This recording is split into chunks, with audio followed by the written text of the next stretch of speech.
سلام، نفسام حالتون چطوره؟ آقا اینو یه لحظه نگاه کن. شاتو نگاه تو. الان دلت میاد فالو نکنی؟ بابا فالو کن دیگه، دمت هم گرم.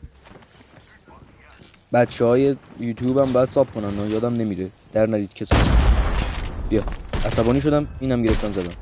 بیشورا آرگوز حالا چه جدیدم وان شات میکنه بر من عجیب شده. حالا آقا اینجا رو نها کن. به این میگن راش گاوی، سگی نه، سگی تک به 4 این تک به 2 میگن گاوی. یاد بگیر. نگاه تو فقط جلوتر نگاه کن، جفتشون با یه تیر میمیرن. با یه تیر نگاه، با یه تیر خوردن. خیلی جالب بود برام اینجا. ببین با هاور افتادم دنبال یارو. نمیخواستم حالا جدا فشاری باز در بیارم، ولی گفتم تو مال منی. آخر سرم قلده شد به راحتی و شیک.